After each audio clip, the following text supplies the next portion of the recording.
여러분 안녕하셨습니까? 주님과 함께 5분 묵상의 시간을 갖겠습니다. 오늘은 레위기 26장 본문 말씀에서 하나님은 또 우리를 어떻게 가르치고 있었는가 상고해 봅니다. 26장 본문은 순종에 따른 축복과 불순종에 따른 저주가 기록되었습니다. 그리고 설령 저주를 당한다 해도 즉시 회개함으로 다시 구원과 회복의 은총을 받을 수 있다는 약속이 기록되었습니다.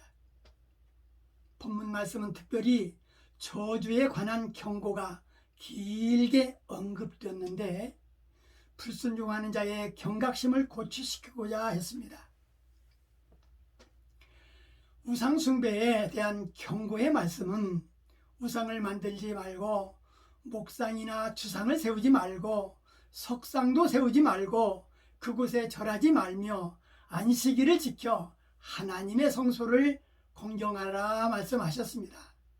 우상 숭배라는 것은 하나님에게 속한 영광 또는 그에게 바쳐야 할 경배와 경건을 하나님이 아닌 썩을 것에 드리는 일을 말하는 것인데, 성경 골로새서 3장 5절 말씀에 탐심은 곧 우상 숭배라고 했습니다.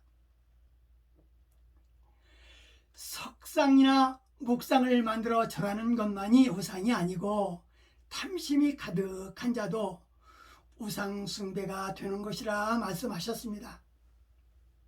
우리는 날마다 자족하는 삶을 살아야 될 것입니다. 오늘 주신 은혜를 생각하며 부족함이 있더라도 감사 찬송으로 우리 마음을 채워간다면 믿음의 부유한 자로 주님은 우리를 세워주실 것입니다.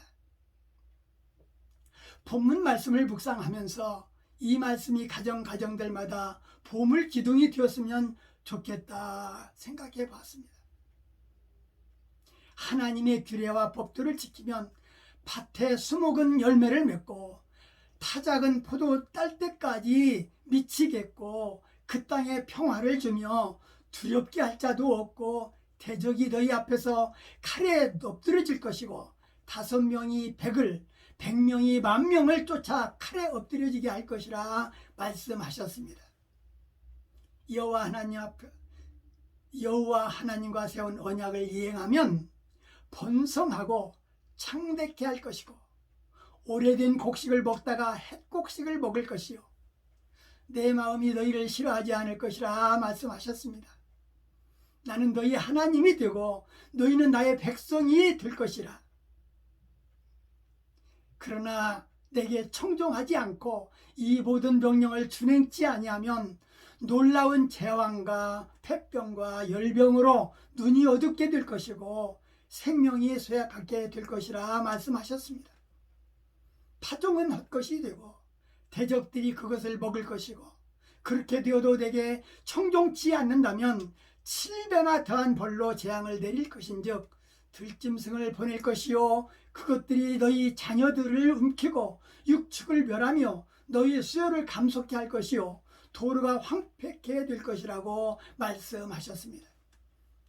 그래도 내게 돌아오지 않는다면 다시 7배나 더 재앙을 내릴 것이니 너희 아들과 딸의 고기를 먹을 것이고 내가 너희 신당을 헐고 태양주상을 찍어 넘기면 너희 시체를 파상한 우상 위에 던질 것이며 나 여호와가 너희를 싫어할 것이라 말씀하셨습니다.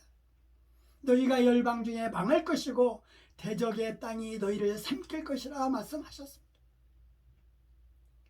여호와께서 시내산에서 이스라엘 백성들과 세우신 규례와 법규와 율례였습니다. 우상이란 보이는 목상이나 석상도 있지만 하나님보다 더 사랑하는 것이 우상인 것입니다. 성도의 마음속에 하나님보다 더 사랑하는 것이 무엇이 있는가 늘 살피는 삶이 요구되는 것입니다. 오늘 성경 말씀에 할례라는 말이 언급되었는데 할례는 하나님의 말씀 대대로 순종하겠다라는 언약의 표시입니다. 마음이 할례받지 않았다는 것은 교만하여 순종치 아니했다라는 것을 뜻하는 것입니다. 복받기를 원하는 자는 이 세상에 아무도 없습니다. 그러나 복을 받겠다라는 마음으로 마음밭을 준비하는 자는 많지 않다는 사실입니다.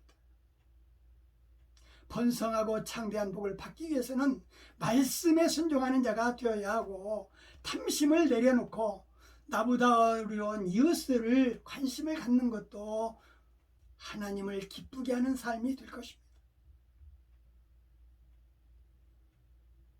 복 받기를 원하지 않는 자들은 이 세상에 아무도 없습니다. 그러나 복을 받겠다라는 마음으로 마음의 밭을 준비하는 자들은 많지 않습니다.